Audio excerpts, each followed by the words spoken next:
In this episode of OG55, I am joined by the Italiano once again. We are talking about this big news dump today by Disney, all about downtown Disney in Anaheim. A lot of news.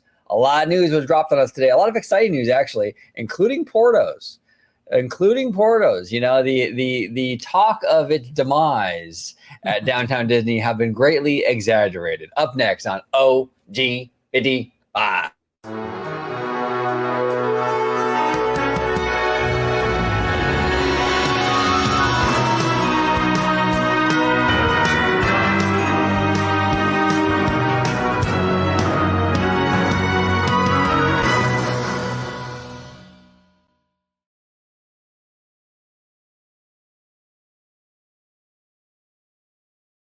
Welcome aboard, everybody, to an episode of OG55. We're talking all about today downtown Disney. A ton of news today dropped in regards to downtown Disney. But before we start, George the Italiano, welcome back, sir.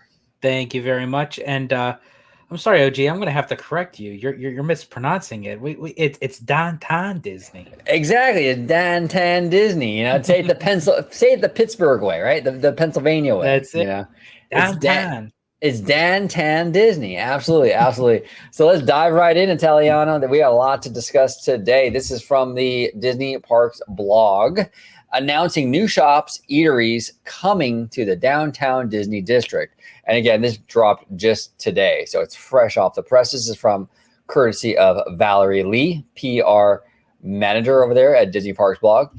Okay, so let's dive right in. It says here, for swirling sweets and superhero supplies to even more places to nosh, we're bubbling with lots more news on what's coming to downtown Disney at the Disneyland Resort. Several new shopping and dining experiences are adding to the exciting evolution of this dynamic district, and we're thrilled to tell you about it.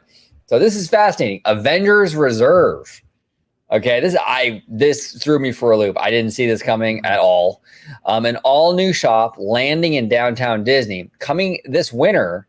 So opening soonish, I guess, a few months. An all new shopping destination will open in the district, celebrating the unique fandom and stories of Earth's mightiest heroes and all their amazing friends. Avengers Reserve will feature favorite characters and stories through collectibles, apparel, accessories, toys, and comics. Curated assortments will make this a must visit for fans of all ages. So this is interesting. This sort of kind of tells me one big thing. And the one big thing that this story tells me is that the Avengers merchandise in Avengers Campus must be selling really well. And not just Avengers Campus, you know, World of Disney has it too. You know what I'm saying? It's really resort wide, but there must be a lot of movement with the Avengers merch, the Marvel merch, for them to dedicate what looks like such a big space for Marvel stuff. So I don't know. What say you, Italiana? That was exactly my first thought I was not expecting this, but my first initial thought was, well, yeah, the Avengers and Marvel merch must really be moving, and Disney must be collecting that data to really, dedicate this entire space just for Marvel and the Avengers. Yeah. So that's fascinating. It's a good looking store. I like these new buildings. They do have a very like mid-century Cabana Bay sort of vibe. Mm-hmm. I'm digging that. I think it's very appropriate for Disneyland Resort, being that our resort was birthed in that mid-century era, 1955. So very appropriate, classy looking. I love it. And I will say this, and I know we're talking about downtown Disney, but now you see like the panels on the building that's right behind like the A for Avengers logo with Spider-Man and everything. Now I know we were talking about Universal recently with like the new Stella Nova and Terra Luna hotels. See, now if they would have made the panels like this, now I don't know how it's going to look in person. It may look something similar, but the panels look a little bit different than what Universal is. But I think this is more of like an intergalactic kind of feel to it. I think if Universal would have used that kind of style of the panels on the hotels, I think it would have been a little bit more Appealing. Yeah. See, my issue with, and not to digress too far, but my issue with the Nova and Stella Hotel, I can never get the official name, but my issue with that aesthetic is that I think the whole thing, if they're gonna do like the whole like color changing thing, I would have done like the lights instead of like requiring the sun to sort of and your movement to sort of change the colors. I would have preferred to have like a lot of different panels that light up and do various designs through like LED, and you can patterns, you can even have images and writing and craziness all around. Like that would have been a little more interesting in my opinion than the way they went. The way it went, it kind of looks like Candy Crush tiles kind of pasted onto a building. It just, for me personally, it just doesn't work. It never has. I've been saying that for like over a year now, but yeah, this looks really good. This looks very, very classy. Now we have Disneylander shop to feature stylish new collections. So it's called the D-Lander. Okay. Also coming this winter, the D-Lander shop will be a fresh, quintessential Southern California boutique celebrating trend-forward fashion for Disneyland fans, offering a stylish collection of apparel, accessories, and jewelry. Now, the thing I like about this concept is it feels like they're leaning into the locals a little bit. They're leaning into the people like myself who grew up around Disneyland, as a Southern Californian his whole life. People like that, the locals, the key holders or what have you. It's sort of a love letter to us in a lot of ways, and we're going to sell merchandise that kind of plays into your nostalgia, your childhood. That's what the takeaway I got from this. What say you, Italiano? Yeah, absolutely. It definitely gives off that classic Disneyland resort fashion. Now, I know that, we kind of go back and forth with like the overall like aesthetics of a building or the interior, the color scheme and what have you. But in this case, see, it fits in this particular realm because downtown Disney is a shopping, dining, entertainment district. So this kind of like upscale chic kind of aesthetics to the building, especially based off of like what they'll be selling in that retail space, it fits and is more appropriate to say this being something that's tied to like a over I'm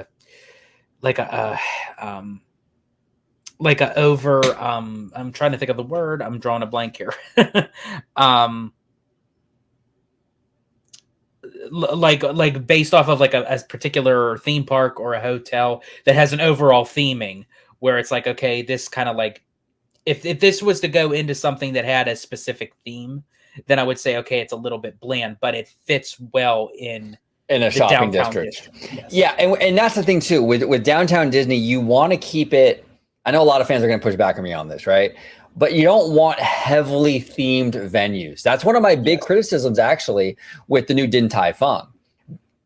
Din Tai Fung as a restaurant is amazing. I've eaten there before, not at this one, but at other locations. They have great food. But when you build that location, that venue, so heavily Chinese, well, what happens when Din Tai Fung either goes out of business or they move out? Now you're stuck with a building that was basically built from the ground up for Din Tai Fung, where this Disneylander shop and this Avengers shop, it's a mid-century theme. You can put any store here. You take the Avengers sign off, you could put any store here. It's very easily swappable, and you want that in an area like a shopping district, because these vendors are going to come and go. It's essentially a mall, so they're going to come and go. So when you have buildings that are designed around a vendor, like you do like the Rainforest Cafe, ESPN Zone, Ralph Brennan's Jazz Kitchen, it leads to problems. I know that was a real trendy thing like in the 90s with like Planet Hollywood and what have you, and it's cool. I remember actually back in the day in the 90s, there was a restaurant. To all my oldies out there, tell me if you remember this. If you grew up in California, do you remember the Dive? It was a restaurant owned by Jeffrey Katzenberg and Steven Spielberg. It was in Century City. It was called the Dive, and the front end of the whole restaurant was shaped like a submarine. And you go in there, and it was basically the submarine voyage as a restaurant. and the windows had like water and bubbles, and every like half hour you would dive and the lights would go all crazy and everything. It was a fantastic restaurant. It was at Century City Mall. It's gone now. It's been long gone. But those kind of like really heavily themed, immersive sort of retail and dining experiences were really big in the 90s.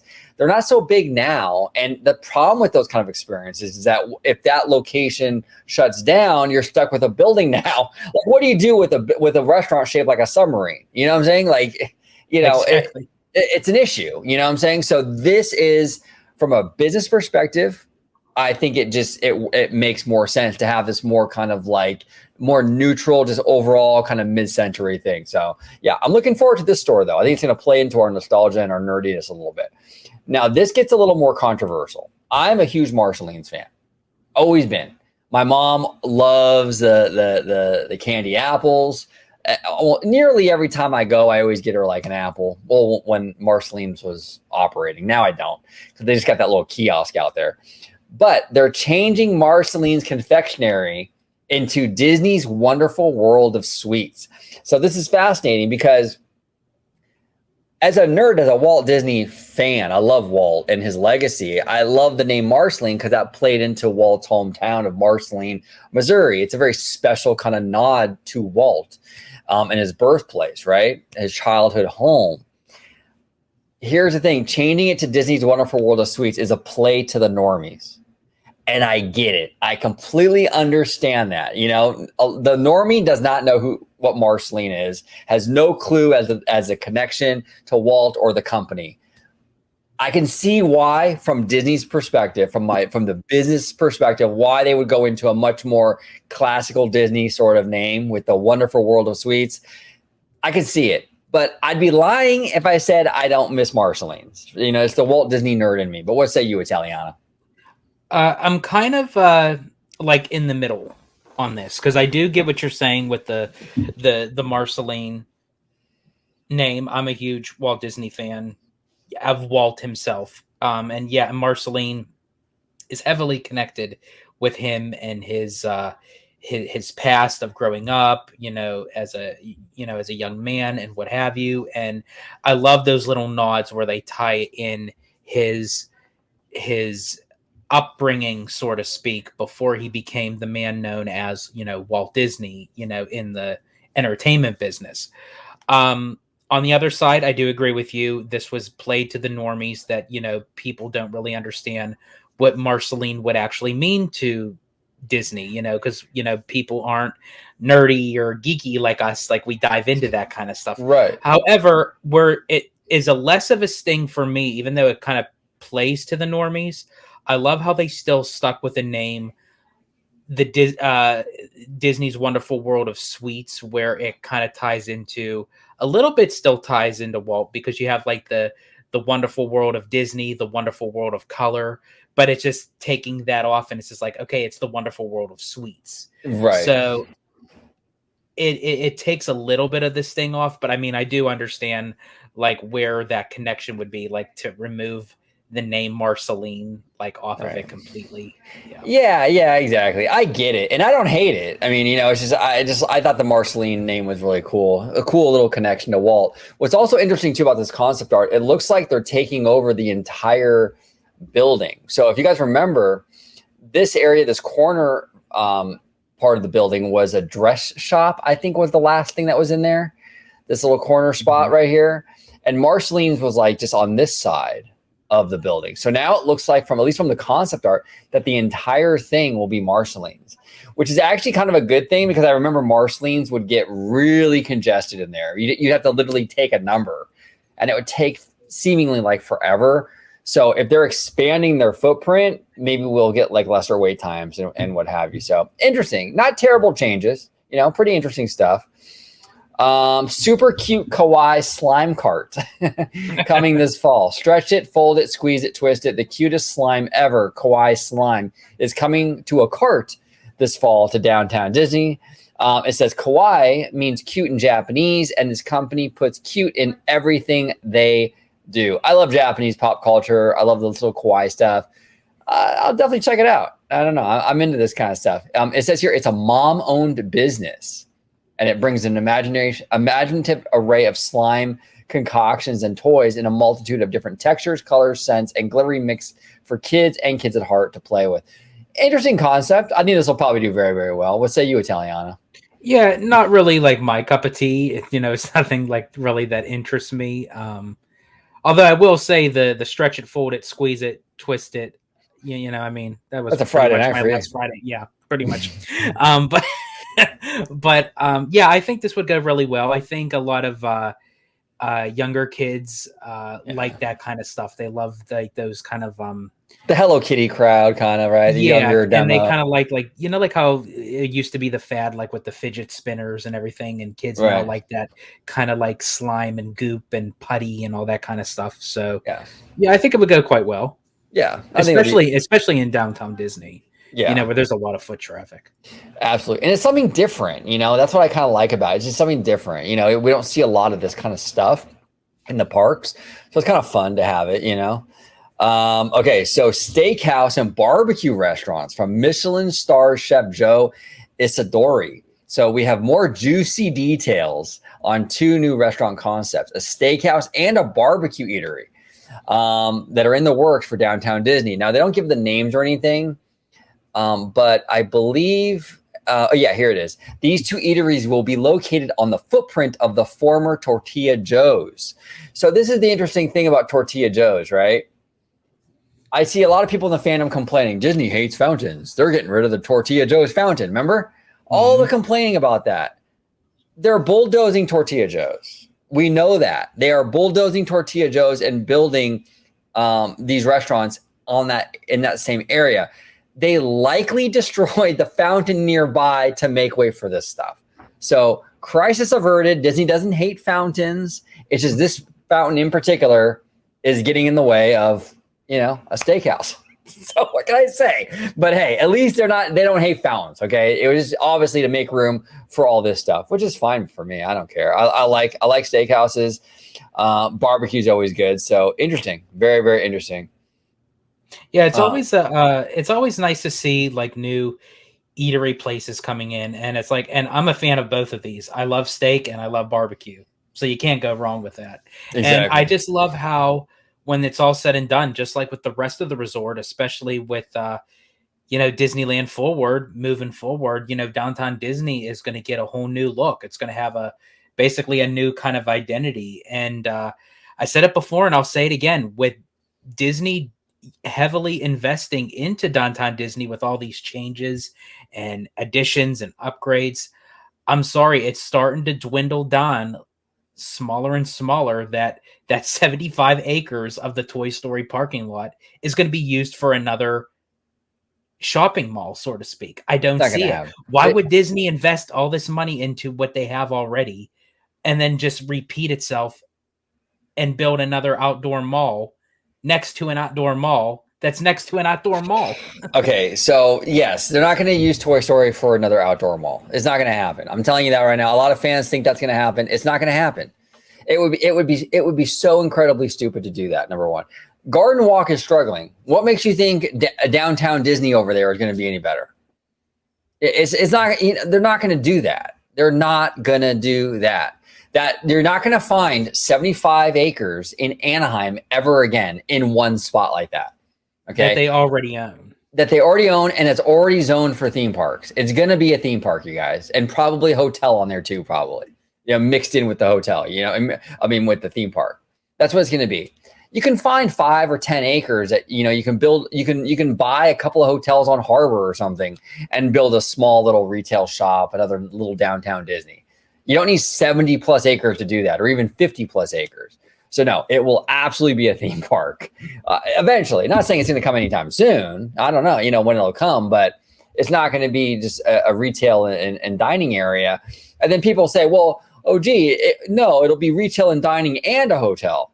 Well, you don't just Disneyland Resort cannot justify a 4th hotel if they're not going to have another park. What makes you think that this resort with 2 theme parks can justify 4 hotels? Not to No. mention, with a hotel attached to it, who would want to pay that upcharge to look outside of their hotel and see a mall? Right. Yeah. You Nah. know, Exactly. It's people are gonna going to want be to look out and get a more theme breathtaking park view. view or something. Yeah. It's gonna be a theme park, and they might add a hotel element to that whole new theme park over there. Absolutely, it probably will be, but it's not just going to be a mall and a hotel. Very unlikely. Yeah. Earl of Sandwich announces new restaurant concept, the Carnaby Tavern. So, Earl of Sandwich fans, we have news for you. As previously shared, an all-new Earl of Sandwich is being developed in downtown Disney District. In addition to a light and airy Earl of Sandwich planned for the ground level, the second floor will be home to an all-new table service concept, the Carnaby Tavern. Now, this is interesting. The Carnaby Tavern is being designed as an homage to the swinging 1960s British invasion pop. So basically, Austin Powers, the bar. Okay, that's pretty cool. The restaurant will feature a patio and an indoor full service bar. We look forward to share more details in the future. Very interesting. So we're gonna get this Carnaby Tavern, which I think is owned by Earls from the way they're kind of packaging this whole thing, right? Right.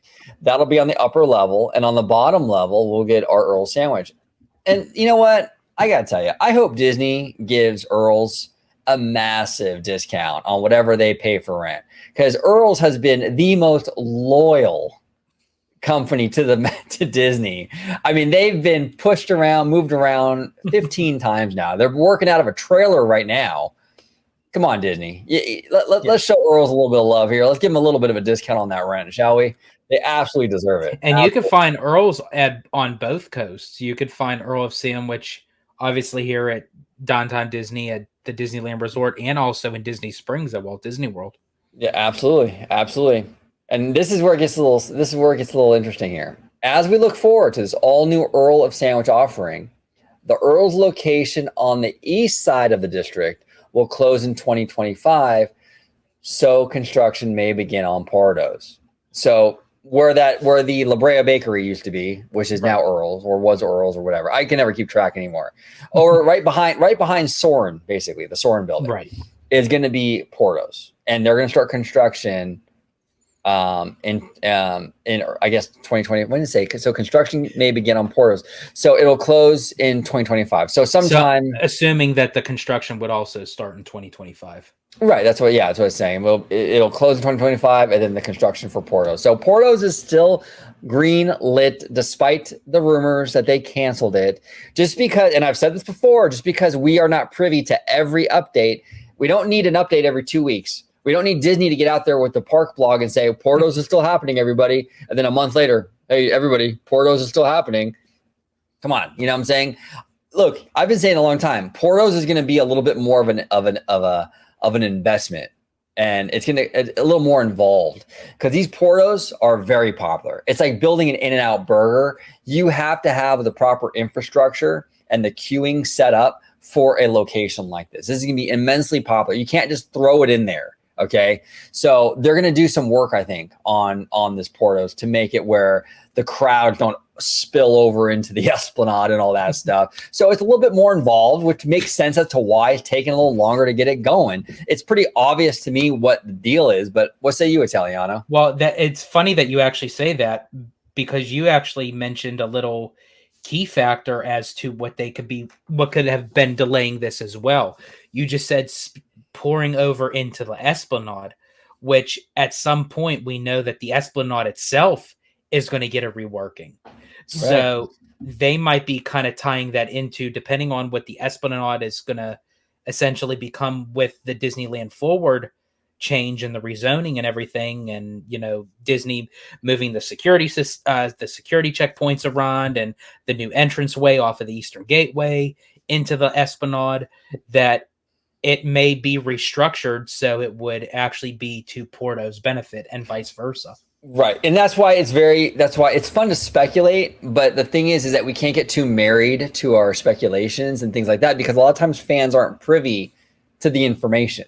So when we look at them removing a fountain over there by Tortilla Joe's, we're like, oh, Disney, look at Disney. They just hate water, No. Okay. No, they're bulldozing Tortilla Joe's and building 2 new restaurants over there.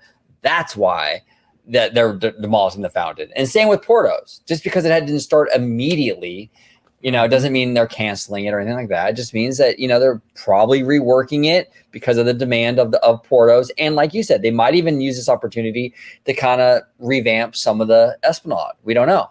So we'll see. But Italiano, any final words before we skedaddle? I'm very excited of what's coming to downtown Disney and just the resort in general. Like we're starting to see like the changes, especially like of what Josh D'Amaro announced at D23 with Disney California Adventure. Even the future of the Disneyland park, you know, we'll probably be getting more on that, you know, in the near future. Disneyland celebrating its 70th anniversary, tying all this in with the downtown Disney stuff. I mean, I feel like the Disneyland Resort is going to basically get, it's going to be that same charm of Disneyland, but it's going to almost get like a revamped of its own identity, if you will. It's like it's going to be still that classic Disneyland, but it's going to be moving into the next generation of expanding the resort for more people to experience and enjoy. We haven't seen this level of investment at Disneyland Resort in a very long time. I mean, the last thing I could think of, I mean, I guess was the DCA 2.0 thing back in like, you know, 2007 to 2012 when they redid DCA. But even that was really just DCA though. Wasn't the whole entire resort. This is like we're seeing another billion plus expansion or renovation or whatever you want to call it, whatever semantic you want to use, right? But they're investing $1 billion plus into DCA right now with the Avatar land and attraction, 2 Avengers rides, Coco. That's easily $1 billion plus. Then we're getting a reimagined, renovated downtown Disney. You know, this is a resort wide sort of thing. Pretty much. I mean, except for Disneyland, but Disneyland just saw a 14-acre expansion in 2019. You know what I'm saying? So it doesn't really need it. But yeah, it's huge. It's very exciting. And that's why we've been making so much content lately, because we have a ton of stuff to kind of go through. And there might be more. You just don't know. I mean, we're probably going to get an announcement about all the 70th anniversary stuff, you know? I mean, I can't wait because as a lot of people know that I'll be going on 2 Disney cruises next week. They're kind of spaced a little bit with a Walt Disney World stay in between, but I'm very curious to see that once I get on the cruise and come off the cruise, what all news is going to be announced, because I'm going to be off the grid, so to speak, for 7 days, and a lot could happen of announcements wise in a 7-day span. You're going to be on that ship with no internet and no phone, and they are going to drop the biggest news that we've ever heard. Yeah, and it's going to be Disneyland's 3rd park. Yeah, and I'm not going to be able to call you or talk to you about it. I know. I'm like, you're going to be like going through withdrawal. I'm going to be thinking like, oh my gosh, like what am I missing on the grid? That's going to be interesting. We'll see. But I will say that we'll definitely have a lot to discuss once I come back. Yeah. Yeah. And we do plan to record and do shows when the Italiano is back for like a few days in between his cruises and stuff. So a lot more to come. But Italiano, if you let everybody at home know where they can find you on social media, sir. Absolutely. You can find me on X, formerly known as Twitter, at Disney George. You could also find me on Instagram under the Disney Italiano. And of course, you can find me right here on my home base at Orange Grove 55 with Citrus Corner, with all that sweet, juicy, but sometimes sticky Disney. There we go. I pulled the trigger a little too fast. Sorry, George. You're good. You're good. One more time. All that sticky. Okay. And sometimes sticky Disney news and info. There we go. There we go. All right. There we go. There we go. Perfect. I got to do it right. It's my OCD. You know what I'm saying? Yes. But thank you all so much for watching this episode of OG55. Comment down below with all your thoughts on everything, all the downtown Disney or downtown Disney updates. Comment down below. We would love to hear from you. What do you think about it? Portos starting construction 2025. The D-Lander shop, Avengers shop, you know, the steakhouse, all that good stuff. We would love to hear from you. Thank you so much for watching this episode. We appreciate all the support. If you're not a member already, please consider being a member. You will get exclusive content, and you will even get content earlier than everybody else. So make sure you check that out if you're interested. Thank you so much for watching. Sorry, Sure. and really quick, and also speaking for the members, we touched upon it a little bit on the live show that we did recently, but I just want to give that plug one more time. Once we hit 100 memberships on the channel, we will be giving out a $100 gift card to one lucky member who is part of the membership. So once we hit 100 members, definitely look forward to that. It's something just to kind of give as a little giveaway to say thank you to all the support. And we thank even everyone as of right now who is a member, Yes. who even just tunes in and watches the channel. We greatly appreciate each and every one of you. So thank you. Yep, absolutely. Thank you. And thank you for watching this episode of OG 55.